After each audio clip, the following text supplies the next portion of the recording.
Hello, everyone. Welcome to Utahns Against Hunger's panel discussion on the 2024 Farm Bill. It's part of a series of issue forums that we put out every year. We'll be uploading this on our website and making it generally available in the future. People who are interested in these issues, and stay tuned for more of these forums coming forward over the course of the year. My name is Neil Rickard. I'm going to be your moderator today. I'm the Child Nutrition Advocate with Utahns Against Hunger, and I'd like to kick off by introducing our panelists. Let's start with Alex Cragun. Hey everyone, Alex Cragun. I am with Compassion and World Farming. I am head of campaigns, is my position title, and I focus on policy and advocacy. And Compassion World Farming is focused on food system reform, specifically around animal agriculture. Next up, we've got Noah Miterko. Hello, everybody. My name is Noah Miterko. I'm the Government Relations Director with the American Heart Association here in Utah. And nutrition security are big advocacy focuses for us here in the state and at the federal level. And finally, we got Matt Anderson. Yeah, I'm Matt Anderson from Utah Food Bank. I'm the programs director here and just kind of oversee the implementation of all of our various programs from senior programs to the support of our partner agencies, community mobiles, and kids programs. Great. So let's dive into it. So one of the things we at Utahns Against Hunger are very much focused on is any conversation around the thrifty meal plan. For anybody who's watching who may not be familiar, the thrifty meal plan is compiled based on analysis of prices for common meal items or food items just across the United States, and it's used to determine the baseline level of benefits and the maximum allowable benefits for programs like SNAP, which is commonly known as food stamps. But one of the things I want to put to everybody is what do policymakers not necessarily realize about the portioning of the thrifty meal plan as it stands? So how does it relate to the actual lived experiences of SNAP participants? Like for one, does it reflect the amount of food that people need? And does it reflect the kinds of food that people need? And I'll just sort of put that forward. Yeah, so for myself, like the program, the SNAP program itself is designed not to cover the entirety of a family's food budget, right? It's designed to cover 60% of a household's food budget. And this often leaves folks, especially right now with food prices increasing, the notion, the idea of freezing sort of the current existing levels would further dissolve the purchasing power of these food insecure households. And potentially compound the potential damages when it comes to their ability to afford food. For me, thinking about this upcoming farm bill, being able to ensure that the thrifty food plan better reflects not only the needs of those families, but also like the cultural competency, being able to address specific needs of households in a way that is unique to them. Yeah, I'll piggyback on those great points that Alex made.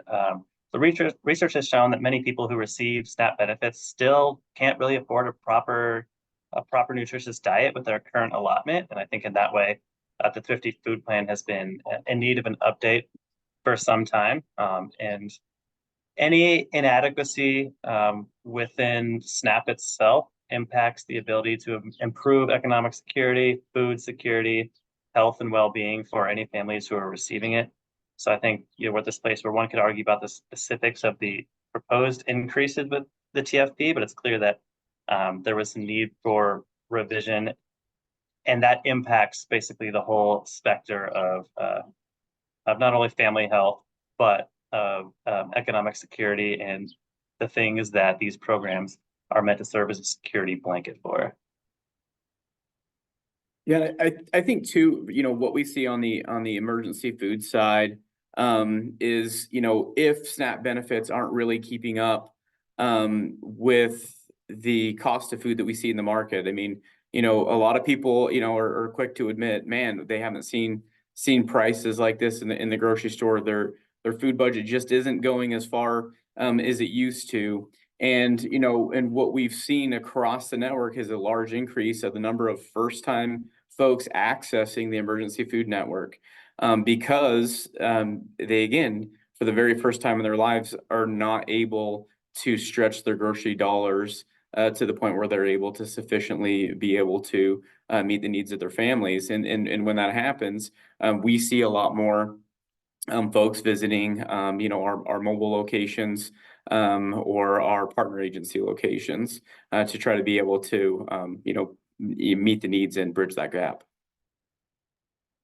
I I want to touch on something Alec mentioned in his answer, just the idea of appropriate foods, and like speaking to Matt's point, like as you see like the prices of food increasing generally, like obviously people are going to have like touchstone items like eggs were a big focus of attention because the price like spiked recently. But for different groups of families, like the touchstone meal items are going to be different. There actually is a lot of discussion around sort of flexibility and attention to different areas of need, either in terms of culturally relevant foods. I'm sure like everybody here hears that like label pretty frequently in this conversation, but also in terms of incentives for people like accessing produce. One of the programs that's named specifically is the Senior Farmers Market Program, which just kicked up here in Utah. Uh, and I'm wondering, what do you guys think about incentive programs like these? What are the sort of strengths of going to incentive programs to increase access to produce or specific foods? And what are the challenges associated with some of these programs? Yeah, I think it's a good follow-up to the first point, because with any these are limited resources for families, right? And you want to make those stretch. So a lot of times folks will have to make the decision between lots of food or smaller amounts of nutritious food. That's not always a fair choice to comparison or fair choice to make. These incentives, I think, go a long way in improving as a part of a holistic approach, improving the individual and community health. So things like the existing programs, like the Double Up Food Bucks and GusNIP, are great initiatives that work with many groups, like those involved in food and healthcare, but also with the local produce economies. So in that way, it's sort of two-sided. At American Heart Association, we're working on something called Food is Medicine, which refers to providing healthy food to prevent, manage, or treat specific conditions in an integrated way. So that's not exactly the same thing, but I think similarly, the preliminary evidence indicates that delivering food in this way can improve health outcomes overall, and creating incentives to folks having healthier or culturally relevant or more nutritious food helps address those health disparities and reduce nutrition and food insecurity for a lot of these people, especially the people we see living with acute or chronic diseases.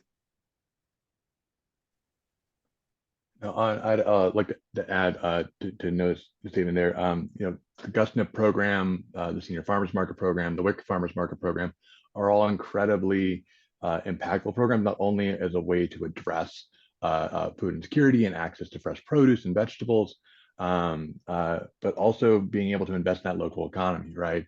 Yeah, the research is like for every dollar of SNAP benefits, it's $1.50, $1.80 in economic benefit.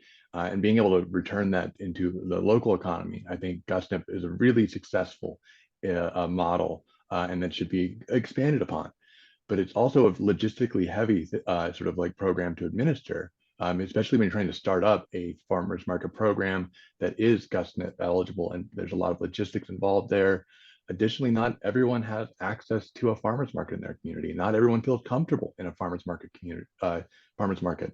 So finding ways to meet those needs, finding ways to ensure that folks have access to fresh, locally procured, locally processed produce, to me is like sort of that key challenge for these sort of incentive programs, and being able to provide additional technical assistance and resources for those looking to start up a program like GusNIP or Double Up Food Bucks.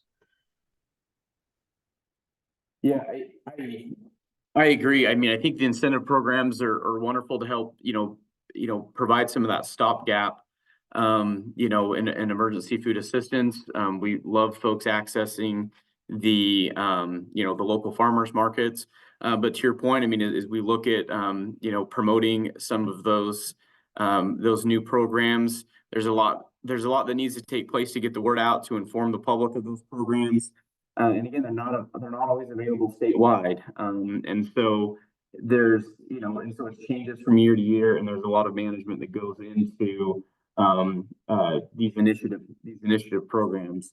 And so, we do work to support those, but it does add a whole nother level of complexity for the folks that organizations like ours that work to support some of those programs and help get the word out. But also it adds just more for clients to navigate as well. There is a lot of resources available for folks, but sometimes navigating all those resources can be difficult. And so, being able to support existing programs that are statewide, that have a statewide focus, I think continues to be, incredibly important. From what, you mentioned client choice. That is one of the most important things that folks that visit emergency food pantries say is important to them, being able to go in and be able to shop. But what we've seen with the increase in the number of folks that are accessing the pantries, it's made some of our partner agencies with the drastic increase in volume not be able to offer as much client choice because of the time it takes for folks to be able to get through. Just logistically, it makes it difficult. And at our mobile locations, client choice isn't something that we're able to accommodate, again, due to the logistics of operating those sites. But we know it's important because we know that folks want to be able to select the foods that they're comfortable with, that meets their special dietary needs, that they understand how to prepare. And those are all kind of critical elements and elements that you get when shopping through adequately resourced pantries or through your local grocery stores and markets.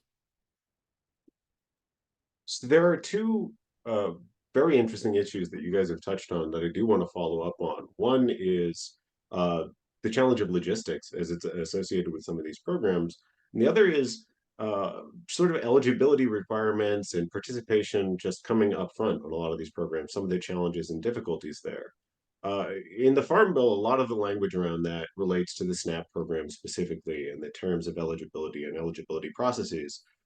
There's stuff about creating a simplified application for seniors this year. There's stuff about eliminating bans based on prior convictions for potential participants. But I think it's something that applies to really any food access program. There's always going to be that discussion of the participation process. What do you guys think of the rates of participation in general? What are the things that could be improved about that by looking at eligibility processes? What are some of the changes you'd like to see? What are the changes you like that are already happening, and so on?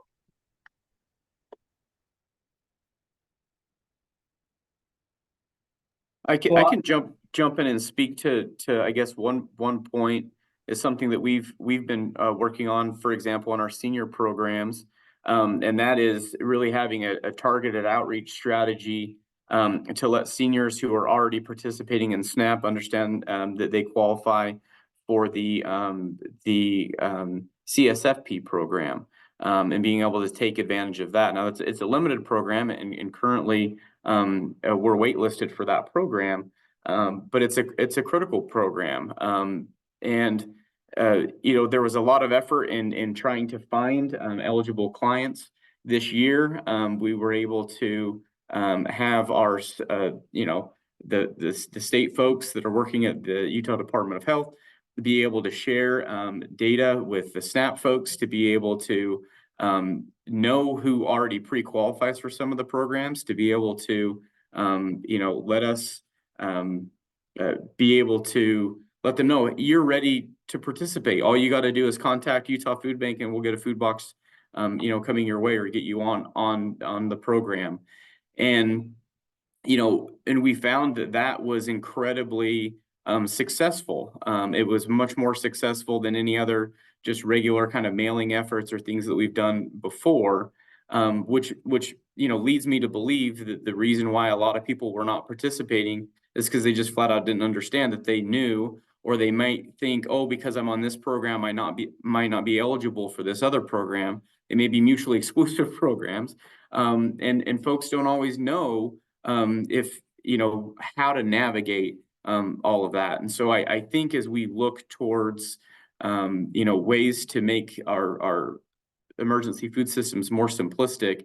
I think, data sharing, and even to the level of where it can be appropriate, direct certification, like you see in the child nutrition programs, for some of these other like senior programs and specialty programs, could really save folks from having to basically give the same exact information to multiple agencies to be able to receive food benefit. I'm just going to drop a quick plug because those same people could also be participating in the Seniors Farmers Market Nutrition Program just automatically. And just it, I'm sure everybody like doing that logistics would just love to see that just streamlined. Yeah, one aspect I would touch on is employment status, and that's one for eligibility, and that's one that's we always look at when working on these big social programs, because it's always going to be there in some form, and sometimes it can be linked to different kinds of administrative burdens potentially, or inconsistency for those receiving benefits, but it's always sort of going to be coupled with that. And employment status in particularly is closely connected with food insecurity. So things like part-time work, irregular work, low wages, underemployment, or general job instability contribute to this issue, I think. So even people employed can struggle to find the means to afford nutritious food due to some of these factors. But when we're looking at federal policies around SNAP and other food assistance programs, I think we want to make sure those benefits are being increased to reflect actual living costs to support what folks are facing right now. And we've touched on, a big conversation has been inflation and the rising cost of food over the past few years. So I think that has to be a part of that conversation. And the other part of that is, it's these programs in a vacuum are hopefully going to be targeted and effective, but on a larger scale, making sure that there's other programs to support these programs, not programs on programs, but generally like promoting stable work hours, addressing housing, healthcare costs, ensuring quick and effective emergency services, and things like nutrition education amongst families, I think can all work together to help the programs that we have and sort of reflect the reality of eligibility and what these programs are able to provide and sort of what their limits are. Actually, covered most of what I was going to cover. But I would say one thing, that if you look at a state level comparison of enrollment rates, and there are states that have high enrollment rates, there are states that have lower enrollment rates when it comes to eligible populations. And if you look at the common sort of like features of states with higher enrollment rates, you have simpler application processes, simpler sort of like verification periods, and just a general sort of a low barrier sort of entry system for folks, and collaboration between departments. So echoing Matt and Noah's suggestions there, being able to simplify these things and lower barriers for food insecure and eligible households, I think it's going to be critical to addressing rising food insecurity in the United States. One of the things I'd like to jump in on that Alex's comments are making me think of, and comes up frequently, is that there's been a lot of effort, especially through like TFAP and the application process for folks that are visiting pantries or mobile locations. Fortunately in Utah we have a very simple process. It's one of the more simple processes that I've seen in states across the nation. But with that comes by not getting as much data and information from the clients, you have less data and reporting on the other side. And what we are finding that many of our partner agencies, in order to be able to fill in any service gaps or to be able to expand and offer additional services to clients, they need more information, because so many grants require other grants or other initiative programs require additional information. So we kind of have two things right now at odds with each other.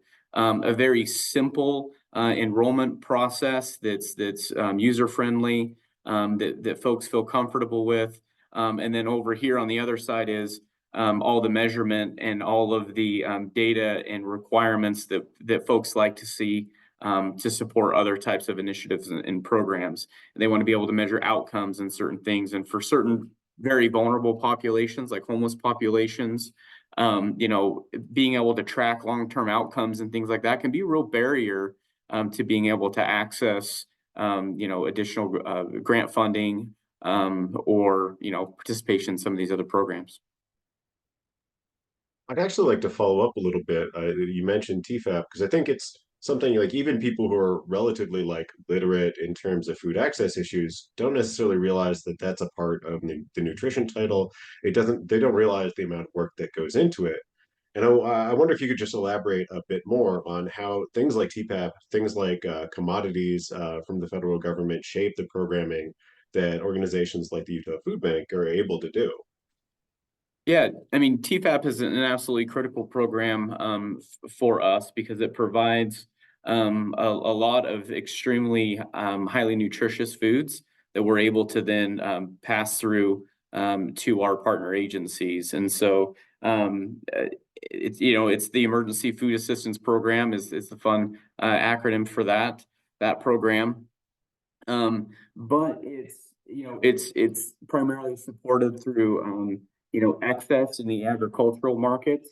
And so it's not always guaranteed. We have a target level that the USDA kind of provides our state, but it's product that we're not necessarily promised.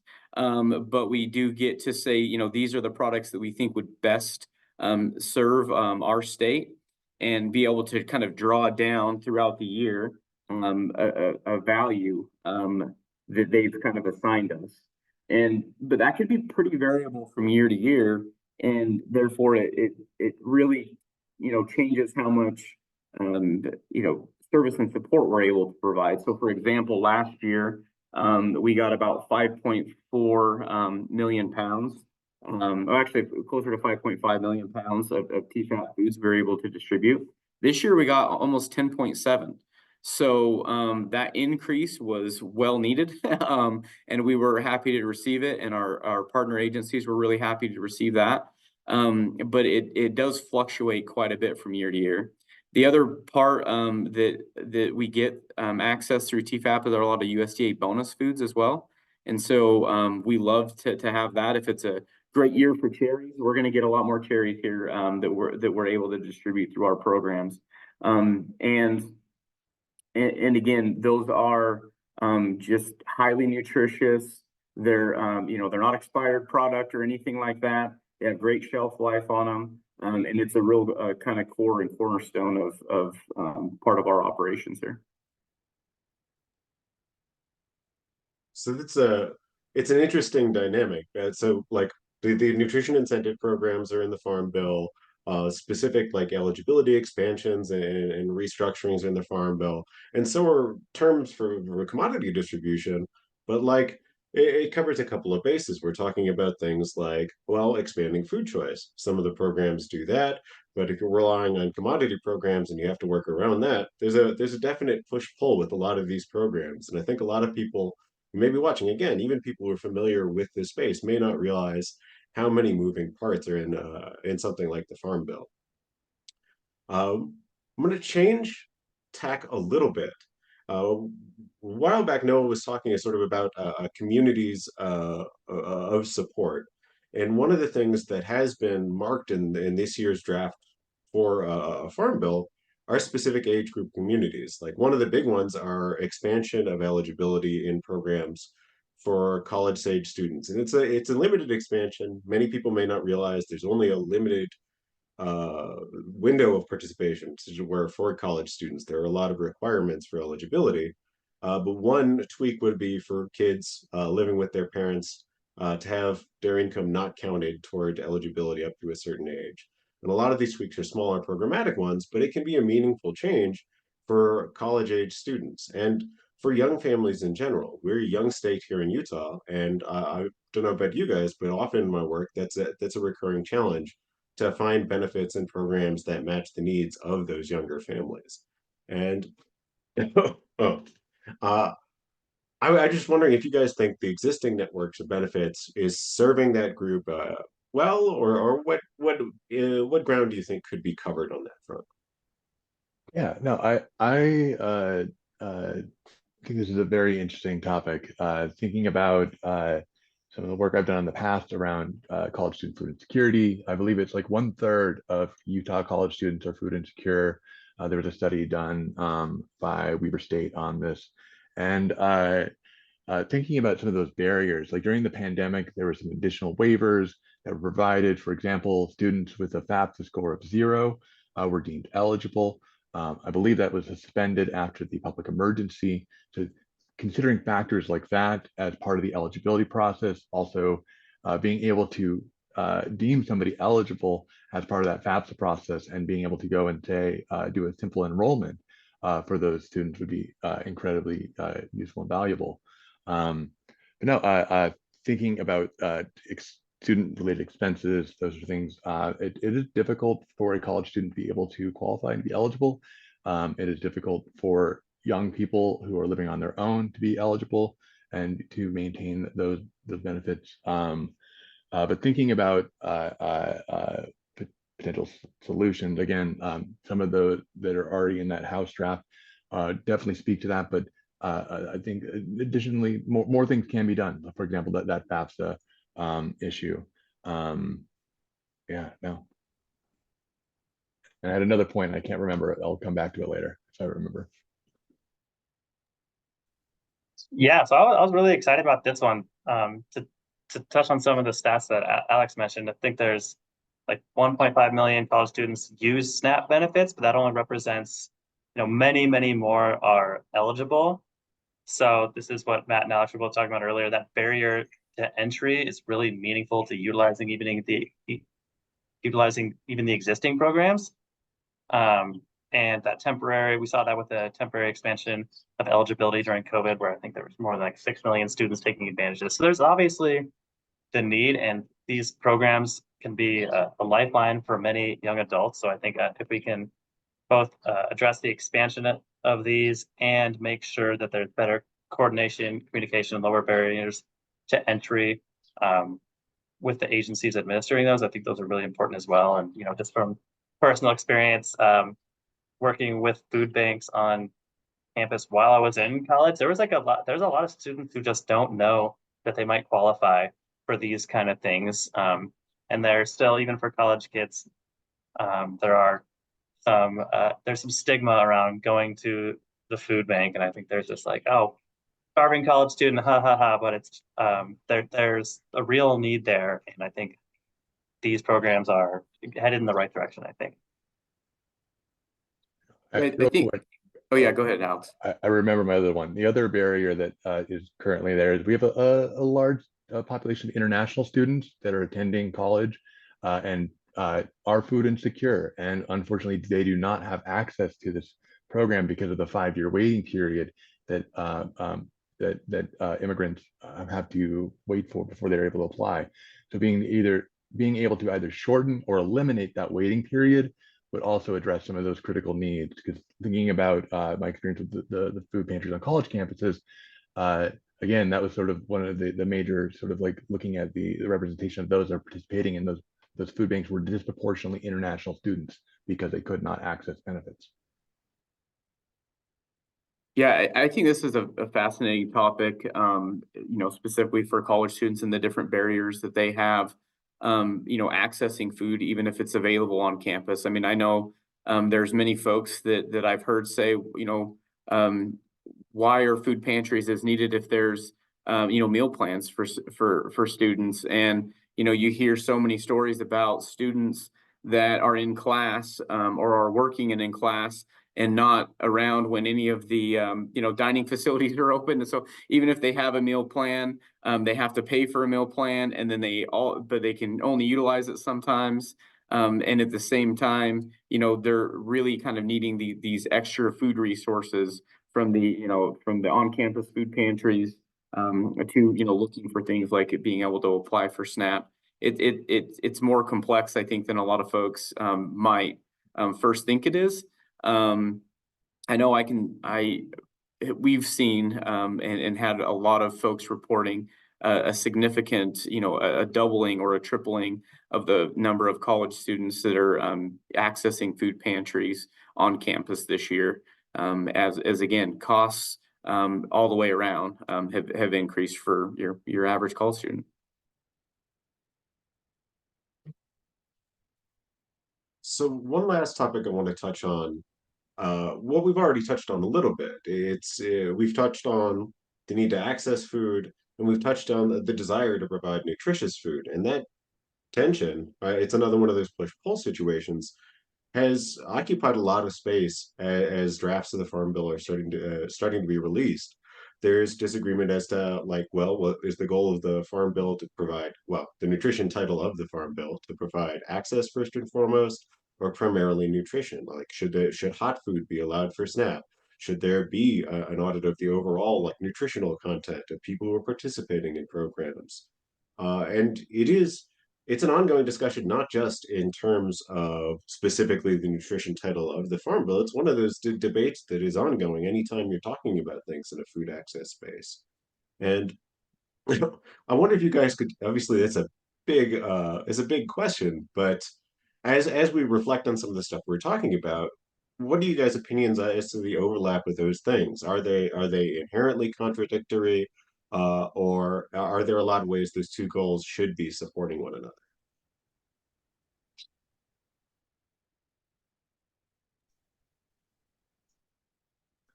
I mean, I can jump in a little bit and speak to just, the importance of looking at nutritious food versus food within, especially the emergency food system, right? It's not enough for us just to, look at and see, how many pounds that we're moving around the state, or how many pounds, are in each client's order that's coming out of an emergency food pantry. We also want to look to what is the nutritional content of those items, and what is the variety of those items that they're having access to.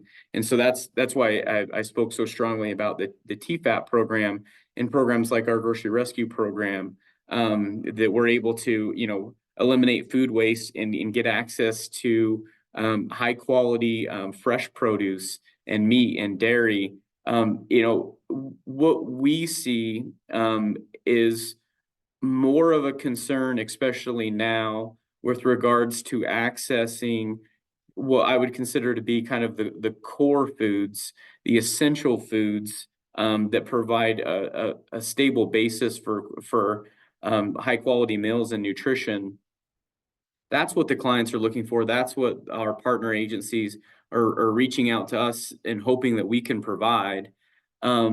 More so, I would say, than even the very specific culturally relevant foods. I think those are very important, but I think what we find is if we can provide, regular access to good quality, nutritious foods, that saves folks money in their grocery bill, where they can then go get those specialty foods that are not very readily available in the emergency food system. Because again, we usually get the excess of what's in the food system, right? We don't really get the items that are specialty items, because they are not usually available in such quantity that they're commonly donated. Unless we get small amounts of that through food drives and things like that. But that's, when we talk about things like eggs, there's not enough coming through the system. And when the price goes up and increases, it's like if they're not at the store, they're probably not going to be at your local pantry. And so, we kind of look across what it is that we're providing, look for those holes and those gaps, especially in expensive items like protein items. And then we're doing our best to then, purchase those items to fill those gaps. But we also have to make sure we're doing that in a sustainable way, that, because, purchasing those very expensive items, to fill in and make sure we have a core of all those items can be very difficult. And I know that that's a struggle for food banks across the nation right now, is trying to support programs, but not and do it in a nutritious way, that's giving folks the, access to the foods that are going to lead to the health outcomes that we want to see for our clients.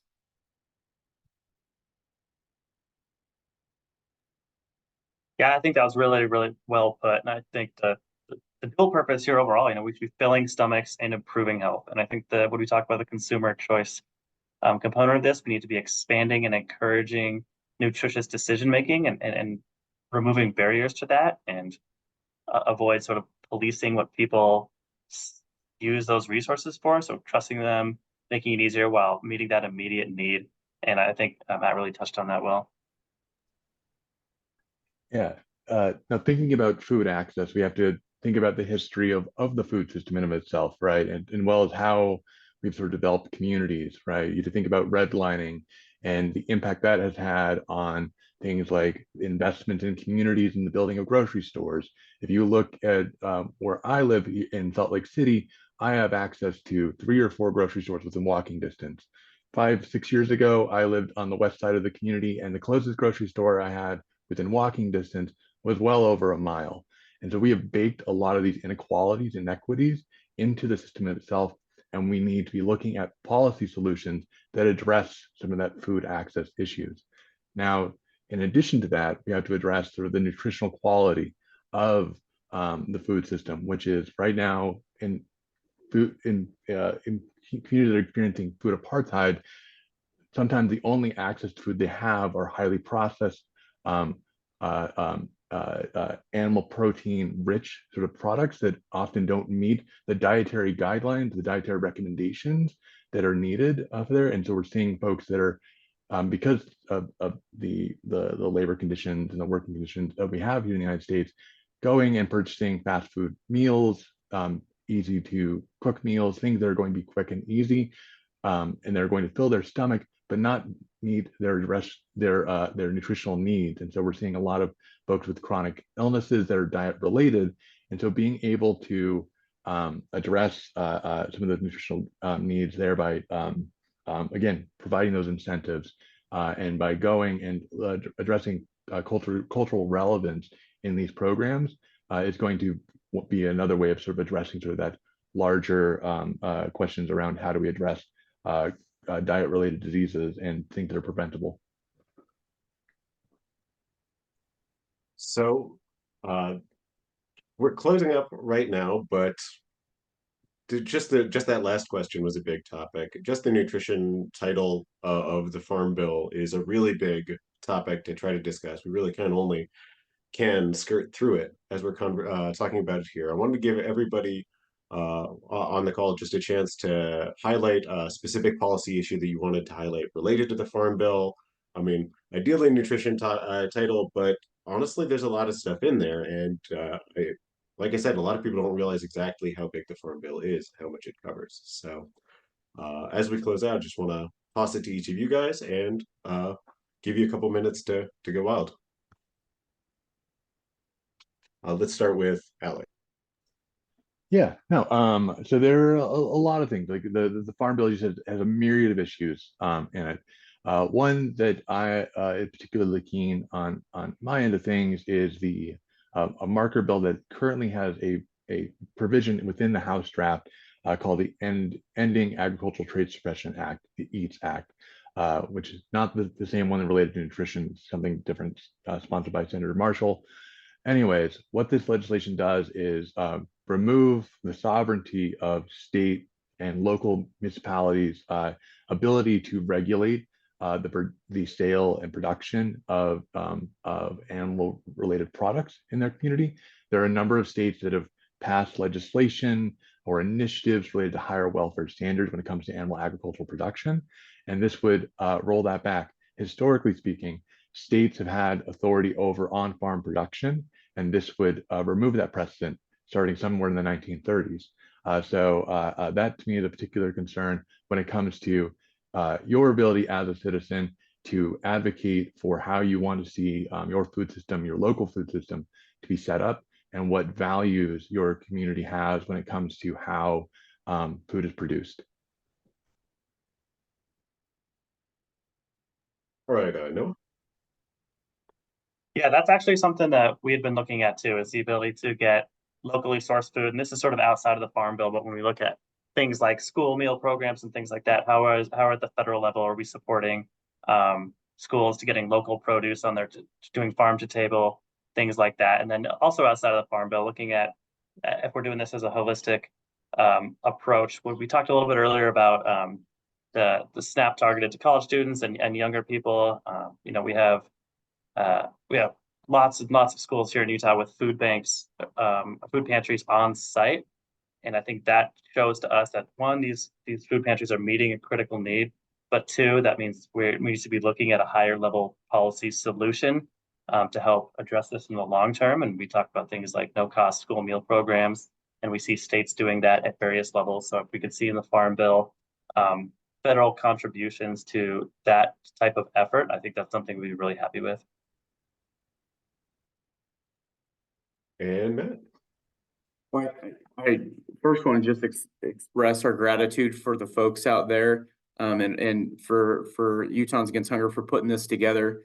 We lean on you a lot. You guys are, wonderful partners and policy experts, and very knowledgeable to navigate the ins and outs of all these different bills, especially once as large as the Farm Bill and as complex as the Farm Bill. We definitely need folks like you that are those subject matter experts that really know the details, and so we appreciate that. I think where we can express just continued high level support for programs like TFAP, and we talked a lot about the interconnected nature of all of these programs and all of these things that that strengthening the emergency food system is critical, but so is the supporting of other programs like SNAP and looking at things like housing. All the things that impact the cost for families is going to then have a direct effect on programs that we support. We'll continue to do the work that we can in the system, and we're grateful for the part that we get to play in that, and we're hopeful to be able to have the food to be able to move around the state of Utah, to be able to support all the different the folks that need us. At the end of the day, if the policymakers can try to interject as much flexibility in programs, in policy writing as possible, that there isn't usually a one size fits all. And the more we try to narrow things down, I think, and control things, the more difficult it can be for folks that are out there trying to implement these programs. Alex touched on food preparations and whether it's convenience foods or not. I mean, the reality is that I don't know what's in the kitchens of most. We have folks that have very little food preparation facilities, and some of the foods that we have available in our pantry are not super useful if you're unhoused and you don't have a kitchen to prepare in, or if you're staying in a temporary hotel or something like that. I mean, yes, you can go to your local pantry. That doesn't mean you're going to be able to make meals out of the food that you can access there. And so flexibility, with the way that we administer these programs, and then just remove some of the kind of easy to remove barriers. There's a lot of restrictions around providing food assistance to folks in border towns. If they're on one side of they're in the other state, they're a mile that way, right across the border, or they're a mile, this way across the border. There's a lot of rules and restrictions on how those folks can be served and what programs they can enroll in and agencies they can be a part of. And that can be a big barrier for our partners and us as we try to serve and meet those clients' needs, and especially in tribal areas where folks are living just right there, and they're frequently accessing things in multiple states. So I would definitely, I know that there's been some talk about updating some of those policies, and I hope that we can continue to see some just additional flexibilities built into these systems. Well, thanks to all of our panelists, and thank you everyone watching for joining us for our forum on the 2024 Farm Bill. Stay tuned for more issue forums coming out over the course of the year. And with that, I hope everybody watching have a nice day.